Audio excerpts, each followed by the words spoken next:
Good afternoon, everyone. Hi, distinguished guests. Welcome to the side event of World Heritage Category 2 Center's joint seminar. My name is Harry Shim from WHIPIC, International Center for the Interpretation and Presentation of the World Heritage Sites. So this seminar is titled Interpreting Heritage, Connecting the Past with the Present, Regional Cases. So we would like to share some of our latest research and also the Category 2 Center's collaborative project on different regions. So if you're curious about what heritage interpretation is and also considering planning one for your site, I think you're in the right room. So we hope this seminar will help you better understand the heritage interpretation and also support your heritage management. So without further ado, I would like to invite Dr. Jyoti Hosagraha, the Deputy Director of World Heritage Center, for her opening remarks. Jyoti, the floor is yours. Thank you very much. Dear Mr. Choi Yong-chon, Administrator of the Cultural Heritage Administration of the Republic of Korea, dear Mr. Hong Chang-am, Director General of the International Center for the Interpretation and Presentation of World Heritage Sites, distinguished guests, ladies and gentlemen. It is my pleasure to welcome you to this side event on interpreting heritage, connecting the past with the present regional cases. This event is graciously hosted by the International Center for the Interpretation and Presentation of World Heritage Sites, or WHIPIC, together with the African World Heritage Fund, the Arab World Heritage Center, the Asia Pacific World Heritage Education and Research Center, and the Lucio Costa Regional Training Center for Heritage Management. Today, we would like to reflect again on how heritage interpretation is in terms of preserving world heritage.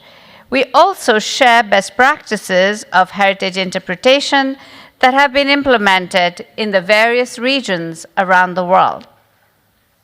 The importance of interpretation to discover the value of heritage, of world heritage, and to enable more people to understand that value cannot be overemphasized.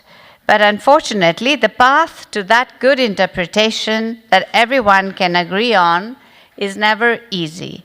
It is easy to encompass a wide range of tasks. And that's what it really requires. We must foster experts in each region who can properly study and interpret World Heritage Sites and establish interpretation strategies that can embrace the various values of World Heritage and create an implementation system so that strategies can actually be applied in the field. In addition, we must constantly communicate and share information so that the interpretation processes can become a process of empathy and harmony for all of us. The International Center for the Interpretation and Presentation of World Heritage Sites has been carrying out these tasks under the banner of values such as diversity, respect, communication, cooperation, and participation. I'd like to extend my sincere appreciation to the Center for their remarkable dedication and efforts. Today's side event is also very meaningful as an exemplary case of cooperation between the C2C organizations. Organizations from Africa, the Arab countries, Asia, South America have come together to create a best case of interpretation through strong cooperation to showcase the best cases. This will be a model for many other C2C organizations, and I would like to express my heartfelt gratitude to all the organizers and the participants today. Finally, I encourage all participants to engage actively and share your experiences and contribute to a meaningful dialogue. Dialogue and communication are the greatest gifts that World Heritage can give us. Thank you very much.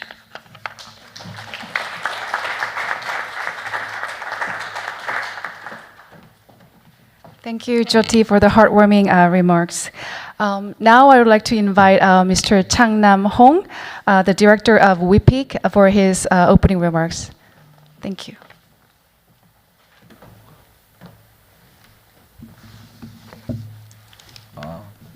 Thank you for coming. Good afternoon. I'm Chang Nam-hong, Director General of WHIPIC.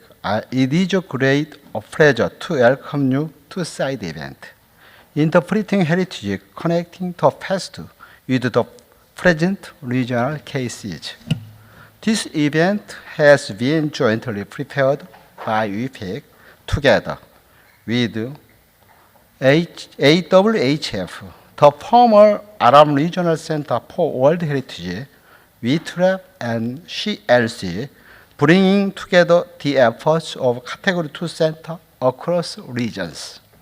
We have explored inclusive heritage interpretation together and shared it through education and research, tailored to the specific needs and circumstances of different regions.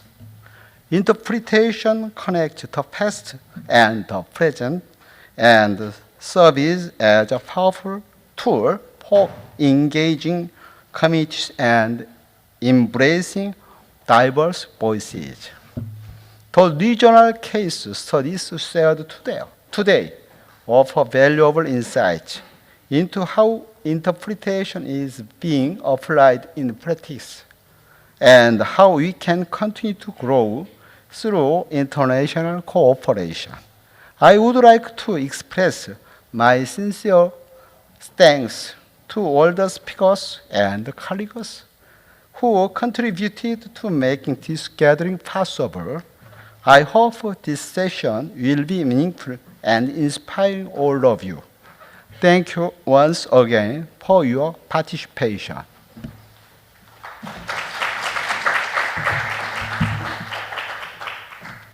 And last but not least, I would like to also give the floor to Mr. Song In-hun, the Director of World Heritage Policy Division at Korea Heritage Service, who generously funded this event. So Mr. Song, yeah.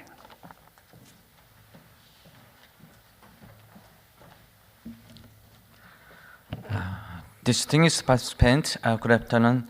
I'm In-hun Song, the Director of World Heritage Policy Decision at the Korea Heritage Service of the Republic of Korea. It is my great pleasure to join you at this site event held in conjunction with the World Heritage Committee section. The Korean government has been supporting various projects to effectively protect World Heritage sites. Today's section brings together examples of the collaboration between UNESCO World Heritage Interpretation Center and Category 2 centers across Africa, the Arab states, Asia, and South America.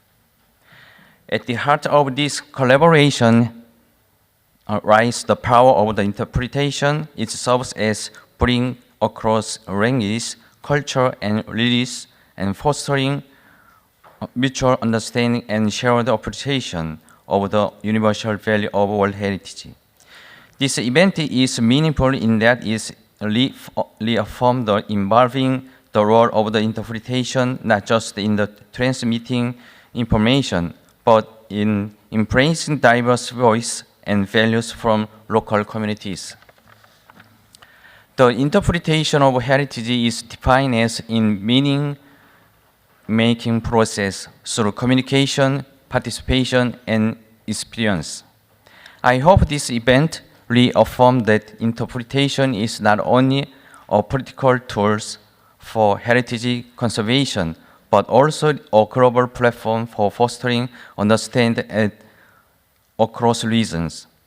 Lastly, I extend my sincere appreciation to UNESCO, WHIPIC, and all partner institutions who made the gathering possible. Thank you very much.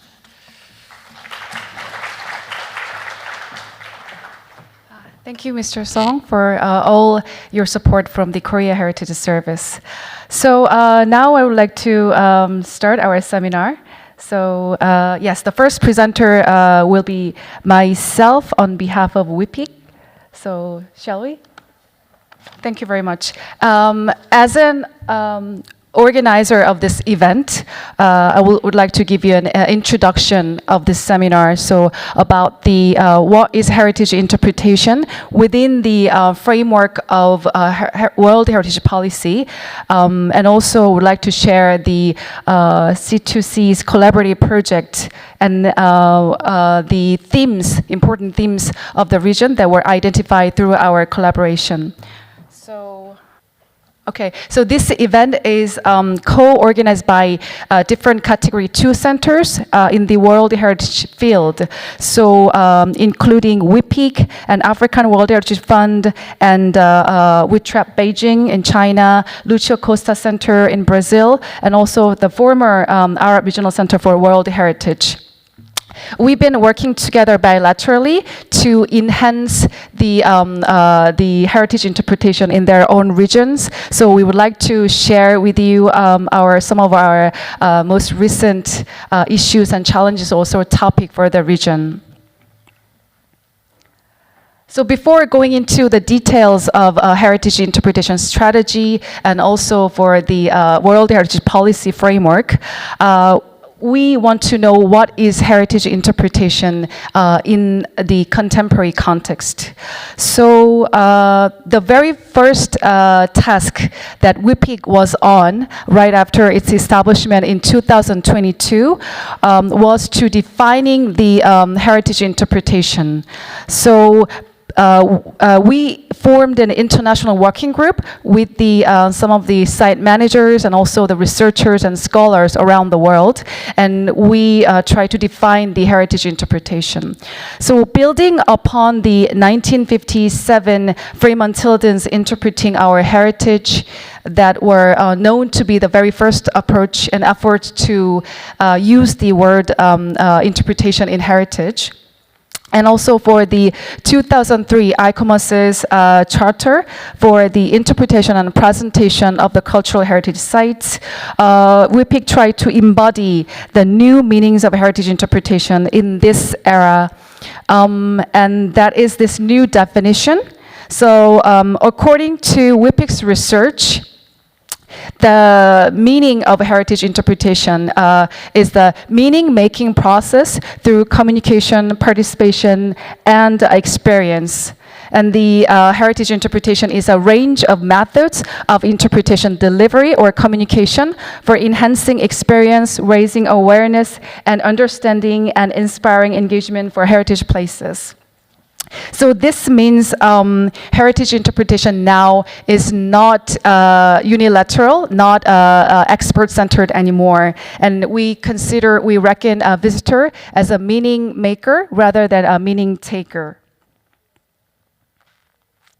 So that was the notion of heritage interpretation.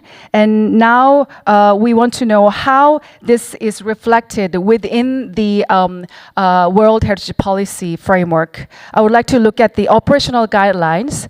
So it was 1996 when the committee made a decision for the first time, so which required the state parties to demonstrate how their sites would be presented and promoted. So it initiated the process of interpretation planning to become a significant part of the World Heritage Management Framework. The next year, it was reflected in the format and the content of the nomination.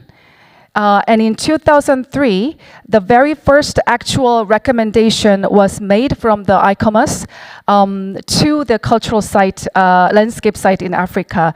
So the committee encouraged the state party to have an integrated interpretation plan involving the content and the display of the interpretation center and the presentation of the individual site.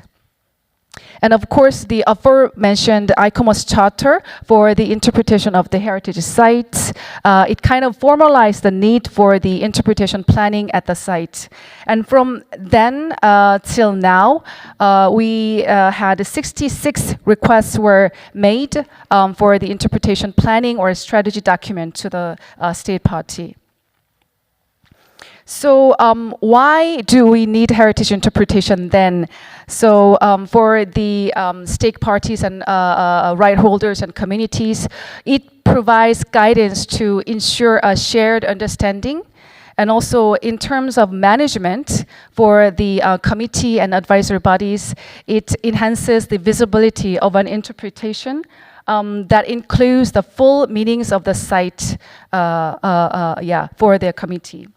So,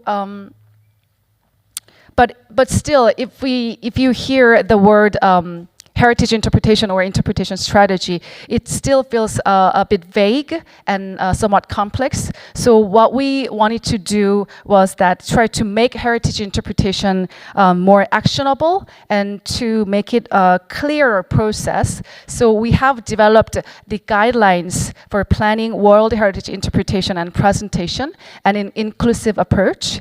So, and we've been using this tool for our regional capacity building programs. So I think we will be able to share it with you by the end of this year.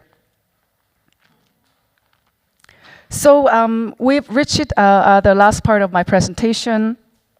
So we've been carrying out different capacity building programs in different regions, and we were able to identify some different needs for the heritage interpretation in different regions. So for example, in Africa, we've been working with African World Heritage Fund for this capacity building programs, and some of the most pressing issues and most commonly discussed topic was that they wanted to have an interpretation strategy because they want to improve the quality of life of the local and to enhance the preservation of the site through the reinterpretation of their site.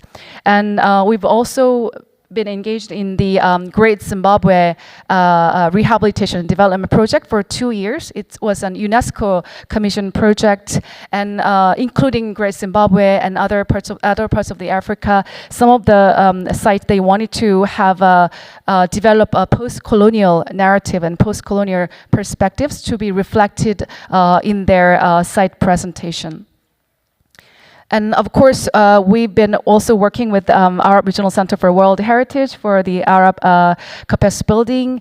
And because, you know, in the case of Arab, some of the heritage sites are really beautiful, but they may often locate in a remote area or a hard to access area. So they wanted to have an integrated interpretation strategy that includes the heritage interpretation and also the tourism as well. And also some of the sites, they wanted to have an interpretation plan that were affected by war and disasters. And for the East Asia region, we've been working with WHITR-AP Beijing last year for the capacity building programs. And in East Asia, due to the high visibility of the intangible cultural heritage, there is a growing need for the synergy between the intangible and tangible cultural heritage sites. So that was a topic that we did for the capacity building programs. And also because some regions in East Asia, they have a top-down administration for the heritage management. So there's a big need for how to invite community for their heritage management. So that was also the topic for the East Asia heritage interpretation capacity building. So that was my short introduction of the seminar. So thank you very much for your interest. Thank you very much. And I would like to invite our next presenter, Dr. Albino Jopella. Yes, the Executive Director of African World Heritage Fund. So he'll be talking about the interpreting heritage sites in Africa, but particularly focusing on how to interpret difficult heritage. So thank you very much.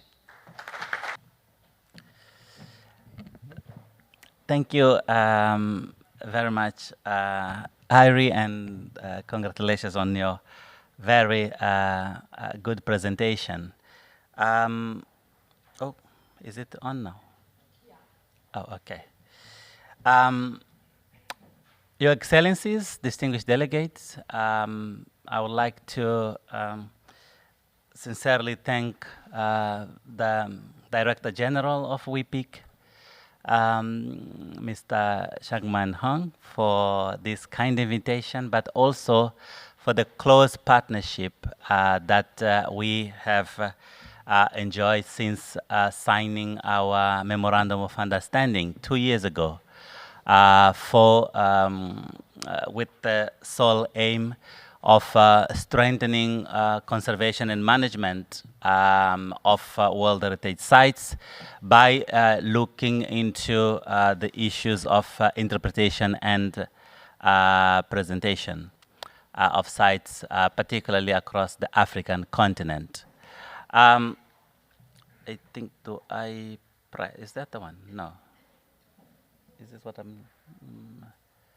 So can I have the presentation that was there? Ah, okay. That's fine. So while it's still... Okay. Is that the first slide? Oh.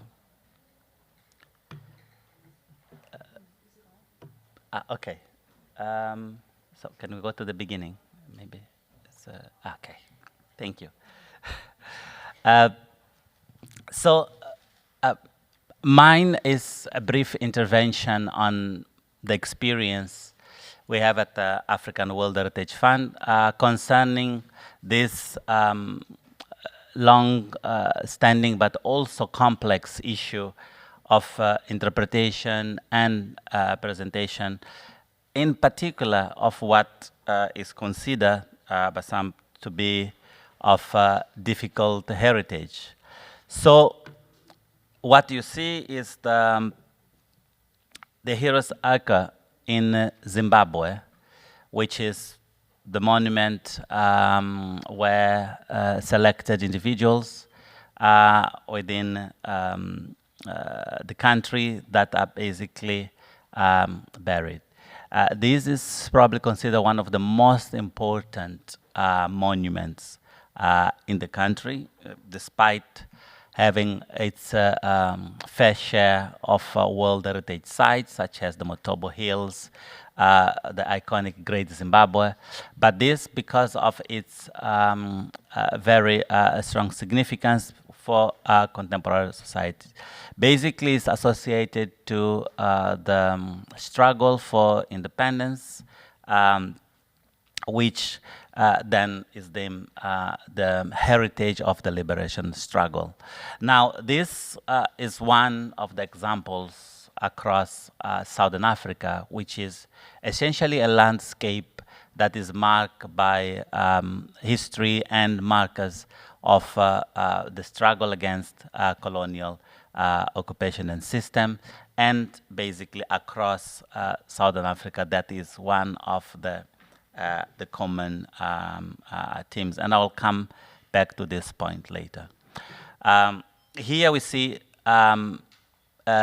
more or less fortified island of Mozambique, in northern Mozambique, which is also a World Heritage Site, which is inscribed mostly for its role in allowing the European expansion in the 16th century from Western Europe to Asia, and basically a point of settlement by the Dutch, French, Portuguese, and later the Portuguese to a great extent colonize the island. So today you have this mekel or mixture in terms of previous occupation that is reflected in the historic urban landscape, and also the mix with the local population. However, the framing of the outstanding OUV is often interpreted as this significance of the island in terms of the maritime expansion, and there is virtually nothing about the other significance of the island for the local population. And as one visits the island, you will find that, for instance, a number of museums basically display all the symbols and idols of the former colonial regime. And perhaps one of the most known examples in the World Heritage system is Robben Island. Although the formulation of the outstanding universal value of the island is presented as a multi-layered place, for the South Africans, that is the place of incarceration of Nelson Mandela. And that's basically what its meaning derives from. And recently, one would then also agree that the place and the history and its nature of this island will then fit with what, within the context of the World Heritage Convention, came now to be known as sites associated with memory of recent conflict, which basically is the struggle against apartheid in South Africa. And more recently, because the Robben Island was inscribed back before let's say, the canonization of this term, but more recently, then we have the specific case of the genocide memorial sites of Rwanda, where it's a series of 4 properties, a serial of 4, which is basically inscribed for as a testimony not only to the events associated to the genocide, but also the sense of the overcome of a nation and the call for unity after such tragic events. So what we have across the board is that either one looks at the sites that have already been inscribed in the, on the World Heritage List for, let's say, the island of Mozambique, on a completely different narrative that may appear to be not related to anything negative, because one can talk about the maritime history. But those are exactly the same spaces, for instance, that each development of this island was basically at the back of the slave trade for at least 2 centuries. And that is basically a very modest representation of that part of the history, and the focus of the interpretation of the island does not basically accommodate much of this element, nor the more recent calls for the local community's views and interpretation on the site.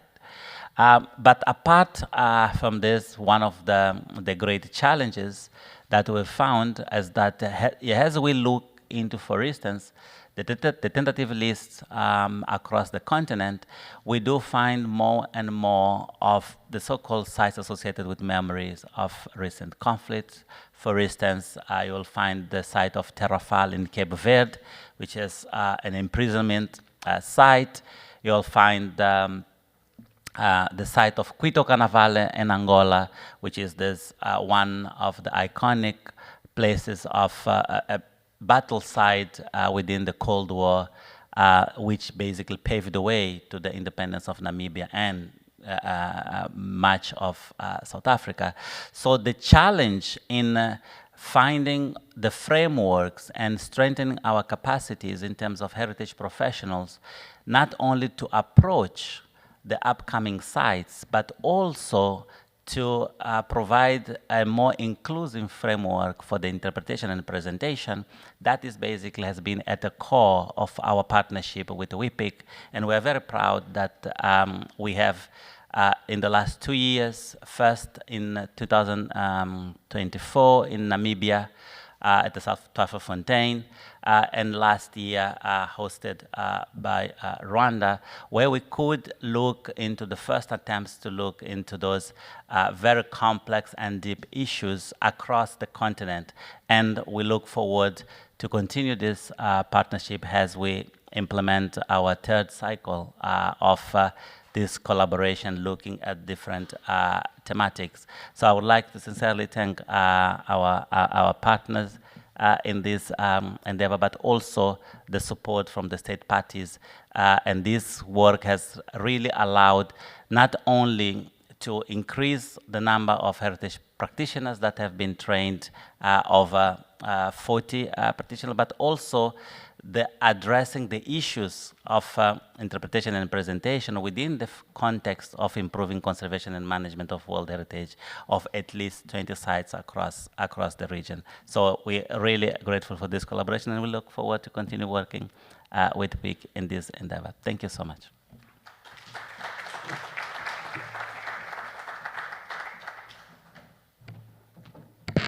Thank you, Jopela. So now we have increasing sites of memories and recent conflicts, recent days, and thank you for sharing the cases in Africa as well. So thank you.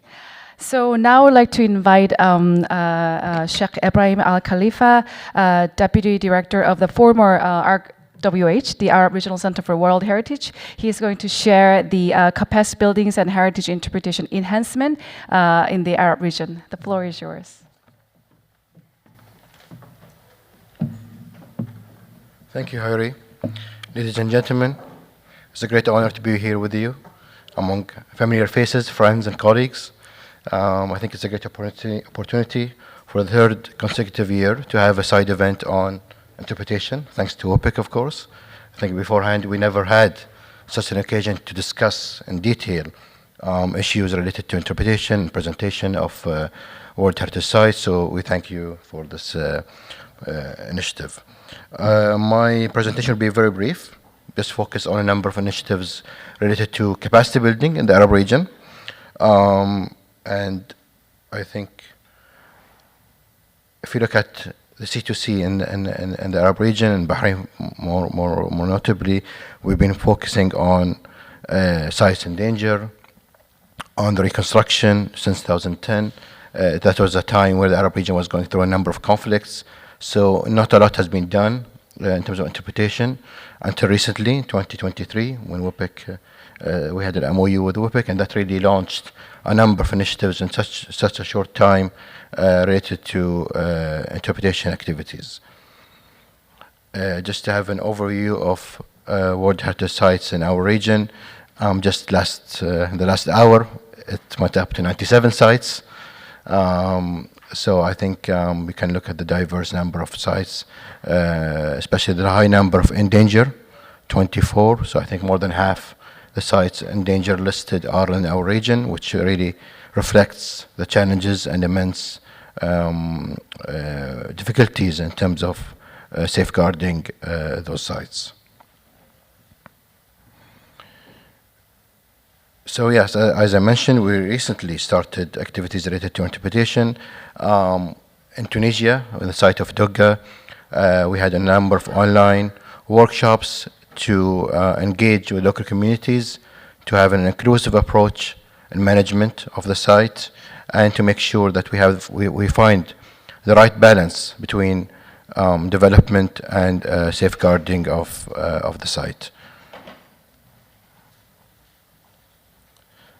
Second initiative, which was really important, was held in Bahrain at the headquarters of the center, which was the first regional workshop on interpretation and presentation with the support of WHIPIC and the Arab unit at the World Heritage Center.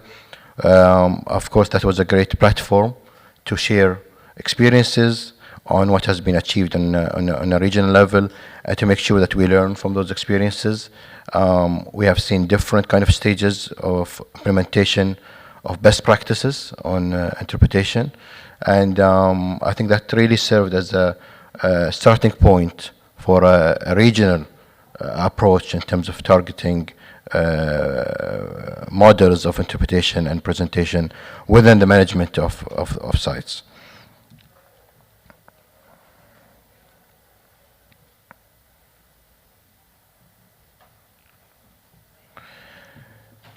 And very recently, I think with the support of UNESCO and the World Heritage Center, where they organized with RCU, Royal Commission of Al-Ula in Saudi Arabia, a program in terms of planning interpretation for Hijra, archaeological site. And this three-phase program with the inclusion and participation of WHIPIC and ArcWH was a great opportunity to come up with a model, with a case study, serving as Al-Ula being a great, I think, case study for our region, both in terms of opportunities, but also the challenges that it presents. So I think this is still ongoing, and it will be interesting to see the results that come up out of this very important case study.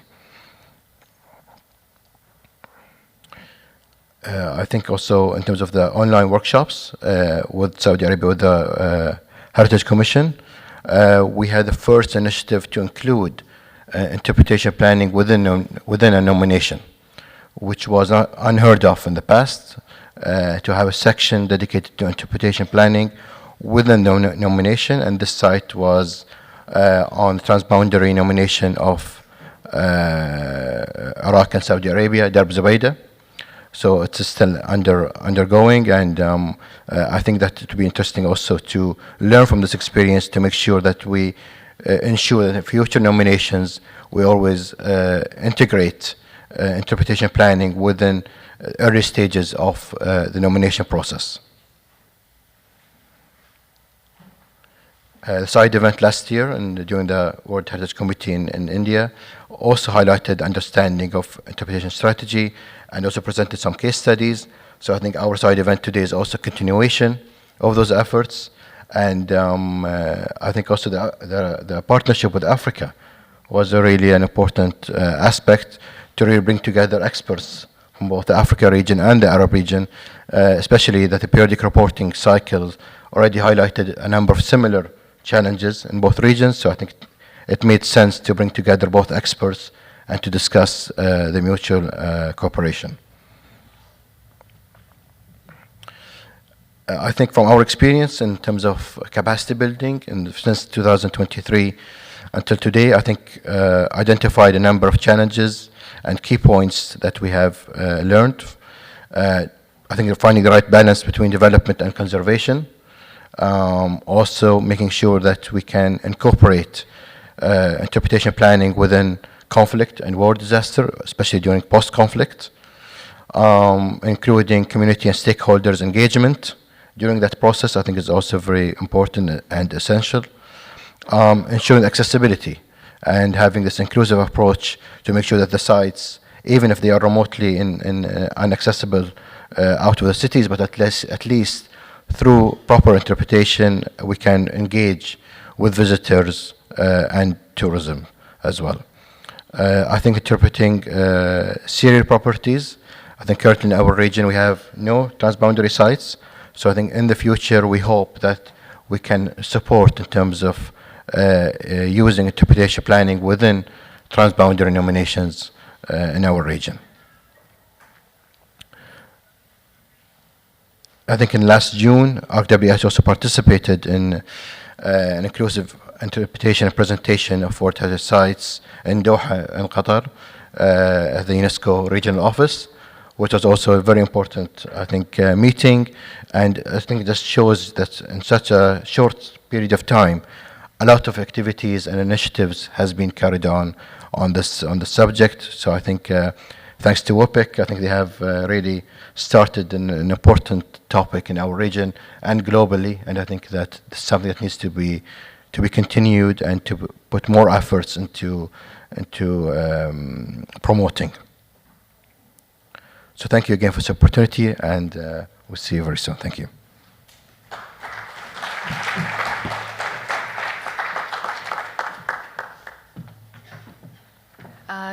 Thank you, Ibrahim. We, RWH and WHIPIC, we had such a very important collaboration in the Arab region, and it recently extended to the Arab unit in the World Heritage Center as well. So thank you very much for your support. Yes. Next, yes, I would like to invite Dr. Kwang Han Lee, the Executive Director of the WHITR-AP Beijing. So she'll talk about the intangible and tangible cultural heritage synergies in East Asia. Thank you.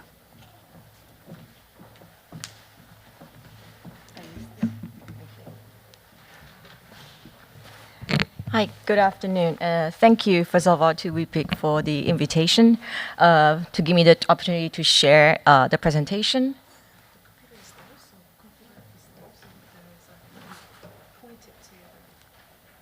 Oh, okay. Yes. And today, what I'm going to do is I'm not going to present actually a comprehensive overview of everything that's happening in East Asia, because I think that's another topic that can be covered for 10 minutes. What I'm really trying to do is I'm trying to explore some of the current issues and opportunities that we've encountered during our collaboration with WHIPIC last year in a workshop that we have conducted in Beijing, where we get together site managers of various World Heritage sites from East Asian countries and to really discuss ideas on what is their understanding, what is their role in interpreting the heritage site that they are managing or they're involved in, and really what's their understanding of integration of tangible and intangible heritage. So just to give a little background. Oh, I'm sorry, I'm going to bring my computer because the words are too small for me to read.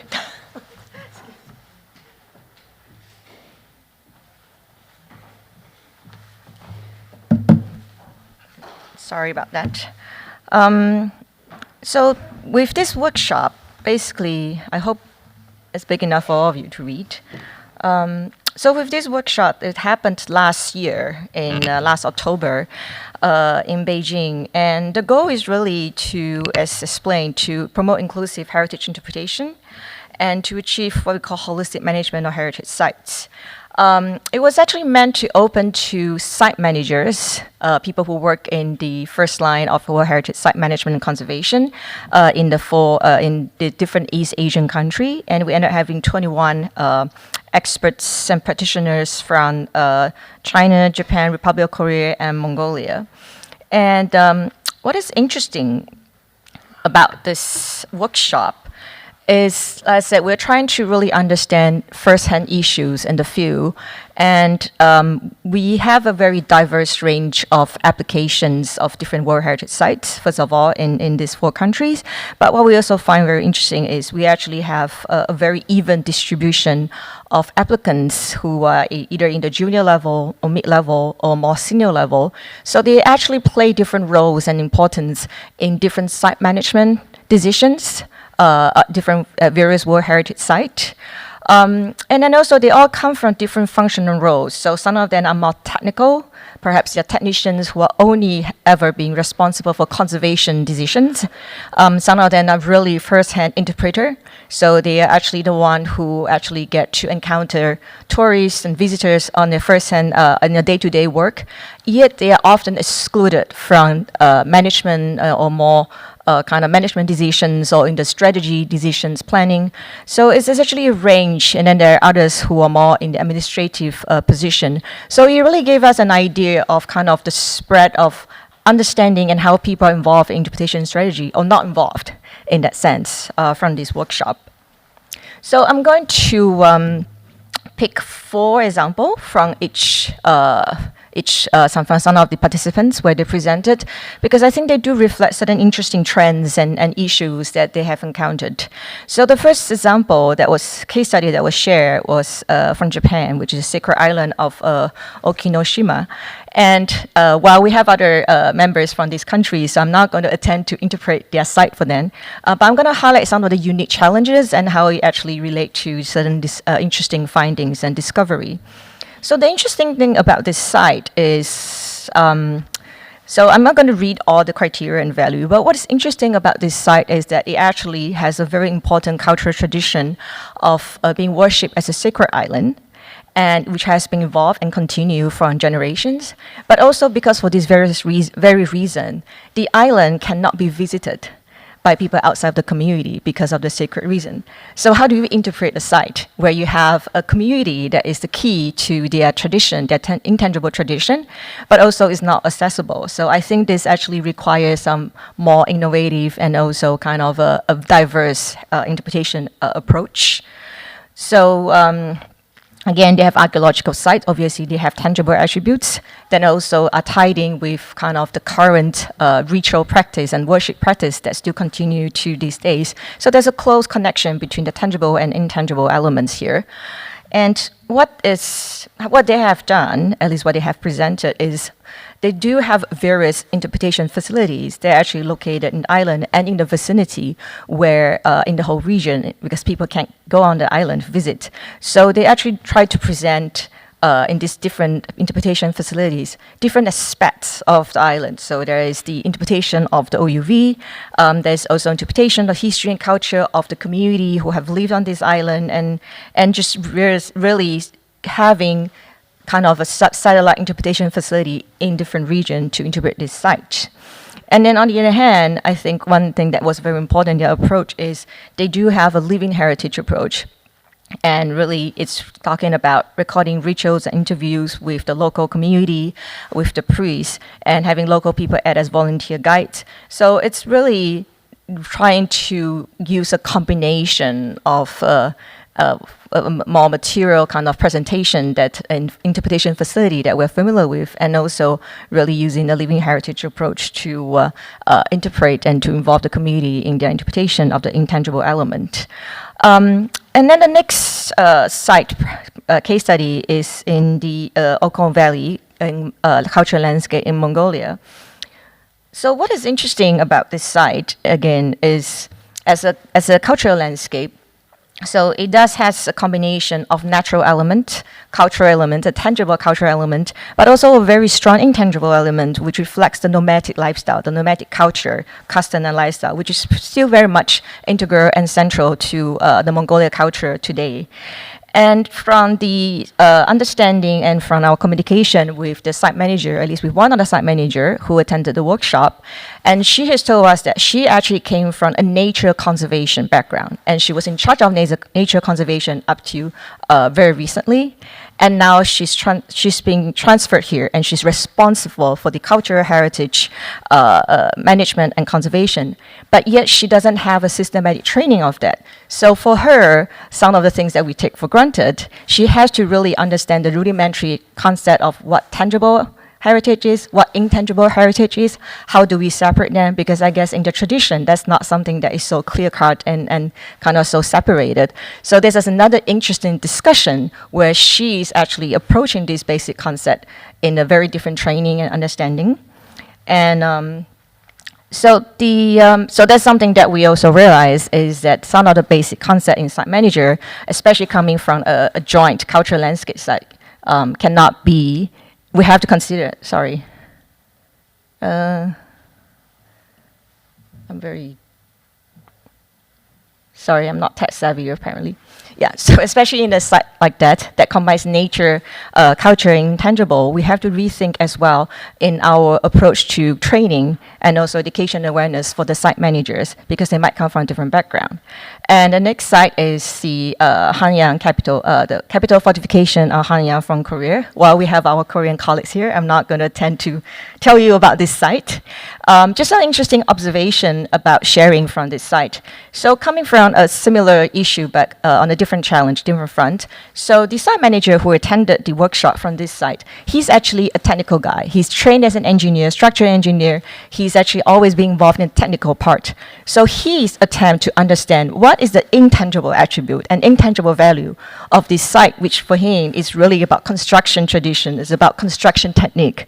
So he actually struggled to understand, going beyond his engineering mind, how do we interpret that, and how does that integrate with my technical understanding of this construction technology, which he thinks is the key value or significance to this site. So I think that's a very interesting discussion on the other end. Is he's somebody who's very key to the conservation action, but he's never really kind of been involved in interpretation strategy and decision making in before. And I think this is again something we have to consider: who actually is involved, who plays this role in interpretation. And while we interpret to public audiences, how do we interpret and train our staff and site manager who are actually involved in the site, who might not fully understand our interpretation strategy and values?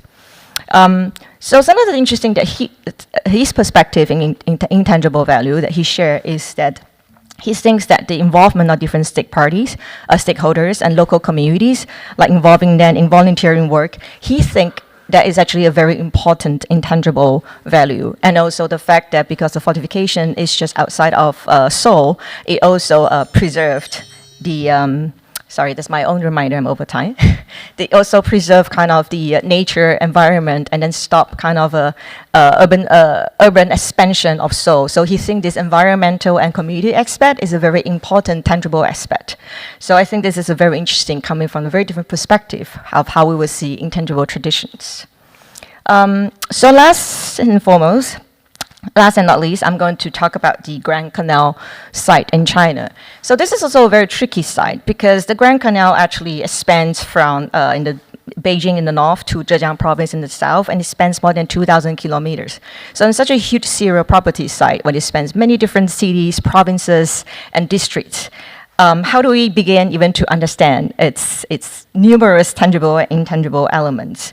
So I want to share this particular project because it's something that also WHITR Beijing is involved in, is that we launched this cultural mapping project for the Grand Canal. And what is interesting is because hearing in her introduction before talk about communication, participation as part of the process. So this is also a fairly new approach in China where we use public participation as a kind of interpretation strategy and tool. And this is an experiment on our part as well, where we recruited volunteers to be involved in cultural mapping. And this is the category they have came up with, what they have mapped. So there's tangible elements, intangible elements, as well as also some of the current users and what kind of public cultural function the spaces continue to function. So this is some of the result of the mapping where they have mapped both tangible elements and intangible elements on this illustration, this visual presentation. So this is the scroll in the end where I'll volunteer from site visits and mapping data to working with volunteer illustrators. And in the end, this is a whole visual presentation that's entirely coming from a team of volunteers.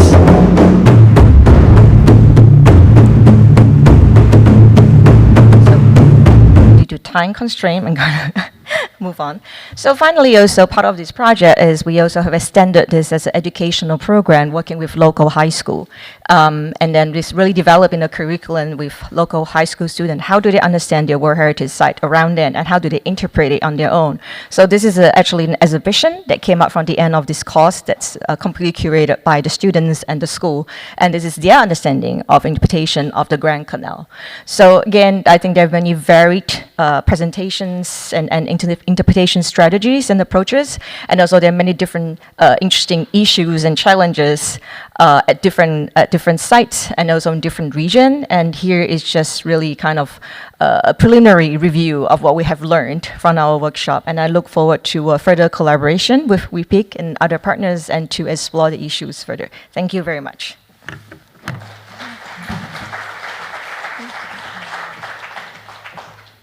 So thank you very much. Within our collaboration with WHITR-AP, WHIPIC, and also the UNESCO Beijing office, what we try to do is develop some level of guidelines for the integrated approach of the intangible and tangible heritage.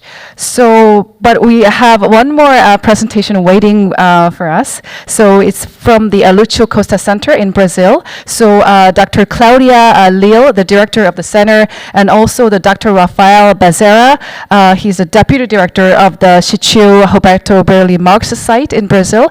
They sent us their own video. It's a 7-minute video, so we want to watch their presentation. Good afternoon and greetings from Brazil. I'm honored to participate, even if on the video, in this side event. I thank you all for the opportunity and congratulate the WHIPIC team for organizing it. My name is Cláudia Baeta Leal. I'm the current director of Lúcio Costa Center, a regional Category 2 center based in Brazil. I'm going to share the time of the presentation with Rafael Zamorano, coordinator of the Brazilian World Heritage Site, Sítio Roberto Burle Marx, subject of the case study carried out by WHIPIC in collaboration with Lúcio Costa Center in 2024. I will focus on the context and efforts that led to the collaborative work proposed by WHIPIC and welcomed by both Lúcio Costa Center and Sítio Roberto Burle Marx managing staff. I intend to highlight the importance, and I quote, of joint capacity building activities among CTUCs as promoted in the Sejong Declaration. I also would like to emphasize the relevance of the inclusive approach for presenting heritage as advocated and spread by WHIPIC. Contacts between Lúcio Costa Center and WHIPIC started back in 2023 during the preparation for the 8th annual coordination meeting for UNESCO World Heritage-related CTUCs held by WHIPIC in Sejong in the last days of May 2023. Regarding the collaboration between these two centers, it's worth highlighting the important work that WHIPIC has been doing in researching, sharing, and proposing contents on the interpretation and presentation of World Heritage Sites, as well as on inclusive heritage presentation. Such efforts and perspectives aligned perfectly with Lúcio Costa Center goals to enhance local communities' engagement and participation in identifying, interpreting, presenting, and preserve cultural and natural heritage. Also, it's worth noting the guidelines presented in the Sejong Declaration of Understanding and Cooperation among the UNESCO World Heritage-related Category 2 centers, drafted by WHIPIC team and signed by the participant CTUCs in the meeting in Sejong. Since then, the document has been playing an important role in promoting collaboration among CTUCs and reinforcing, and I quote again, local communities as key actors in the conservation and management of World Heritage Sites. In April 2024, WHIPIC reached out for Lúcio Costa Center, inviting us to collaborate with their periodical magazine, Interpreting World Heritage, by suggesting sites in Latin America that could exemplify heritage presentation through storytelling. That invitation resulted in the article Bringing People Closer to Valongo Wharf Archaeological Site, written by Brazilian specialists and published on the 3rd issue of WHIPIC magazine, both in English and Portuguese. Simultaneously, WHIPIC and Lúcio Costa Center started discussing about a collaborative project regarding our World Heritage in Brazil, entitled Project for Inclusive Heritage Presentation Guideline. At first, Valongo Wharf could host their visit annotation, giving the greater potential for analysis concerning community participation at a sensible site such as that. But there were already some ongoing projects being carried out at that site, and we recommended focusing on Sítio Roberto Burle Marx as a siting listed as cultural landscape on UNESCO World Heritage List in 2021 according to criteria 2 and 4. The site was about to define its management board, and the discussions on local community participation were current and vivid. The scope of the project included some beforehand preparation for holding a workshop at the site, followed by a rich schedule with the site management staff and, again I quote, all stakeholders to hold any form of relationship with the site and recognize their own values of the site. Both the staffs of Lúcio Costa Center and Sítio Roberto Burle Marx were then engaged with WHIPIC team in organizing the workshop, which my colleague Rafael Zamorano will now present. Thank you, Ms. Claudia Leal. My name is Rafael Zamorano. I am the coordinator of the Brazilian World Heritage Site, Sítio Roberto Burle Marx. I'm very happy to share our experience with WHIPIC and Centro Lúcio Costa in organizing an inclusive workshop on heritage interpretation. The Sítio Roberto Burle Marx shows how nature and culture can work together through its plant collection and beautiful landscapes. It is also important because of its strong connection with local communities. This connection can be seen in exhibitions held at the site, in our educational programs, and in actions that support the local economy and environment. This feature makes Sítio Roberto Burle Marx an excellent place to test and improve guidelines for inclusive heritage interpretation. On the first day, participants learn about heritage interpretation through presentations by WHIPIC and Sítio Roberto Burle Marx. Then, the participants developed storytelling ideas using the draft guidelines and shared thoughts on how to present heritage in an inclusive way. We also collected feedback on the guidelines through interviews with key participants. This gave us a useful insights for improving the document. On the second day, we visited the buffer zone around the heritage site and conducted interviews during a community workshop. We went to several places, including the Sítio Roberto Burle Marx itself, a nearby mangrove, and a local fishing community. By speaking with community members and workshop participants, we made sure their voices were included in the interpretive and inclusive video animation about the site.